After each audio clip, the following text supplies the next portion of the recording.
this is not just a matter of protecting doctors.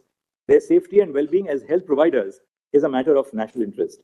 As more and more women join the workforce in cutting-edge areas of knowledge and science, the nation has a vital stake in ensuring safe and dignified conditions of work. The constitutional value of equality demands nothing else and will not brook compromises on the health, well-being, and safety of those who provide healthcare to others. The nation cannot await another rape or murder for real changes on the ground.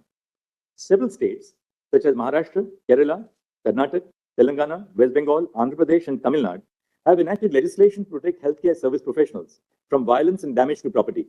All these enactments prohibit any act of violence against medical professionals. The offense is non-bailable and punishable with 3 years of imprisonment.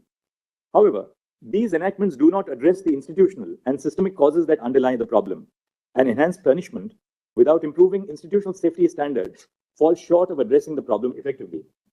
We have attempted to flag here the ground reality indicating the lack of institutional safety standards in healthcare institutions.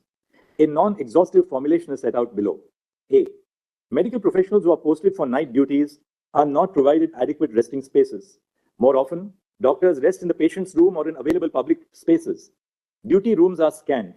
Separate duty rooms for male and female medical professionals are conspicuous by their absence in most healthcare establishments. B.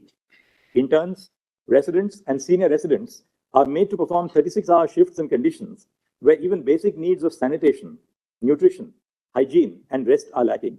There is an absence of uniformity in terms of a standard national protocol. The fear of retribution prevents most healthcare professionals from questioning the absence of facilities for basic well-being. C. Lack of security personnel in medical care units is more of a norm than an exception. More often than not, medical professionals, which includes young resident doctors, interns, and nurses, are left to handle unruly attenders. Open access to healthcare facilities leaves medical professionals vulnerable to undesirable elements. D. Medical care facilities do not have sufficient toilet facilities. Most often, there is only one common toilet for medical professionals in one department. E.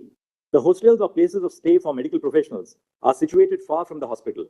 Doctors and nurses who have to travel to and from the hospital are not provided transport facilities by the institution. Even within the precincts of the sprawling spaces of public hospitals, there is either inadequate or no transportation facilities for the safe commute of professionals. F. There is an absence or lack of properly functioning CCTV cameras to monitor ingress and egress to the hospital and to control access to sensitive areas. G.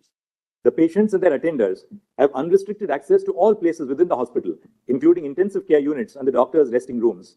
H. Lack of screening for arms and weapons at the entrance of hospitals. I. Dingy and ill-lit places within the hospitals. J. Medical professionals have to shoulder the responsibility of being both medical and emotional caregivers to patients and their relatives.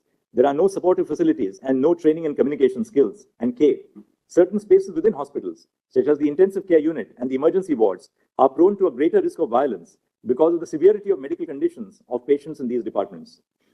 We have, in this backdrop, formed the view that a national consensus must be evolved after due consultation with all stakeholders on the urgent need to formulate protocols governing the issues which this order has highlighted. We have attempted to compose for this purpose a diverse body of persons with experience in healthcare institutions. A national task force with the following members of the medical profession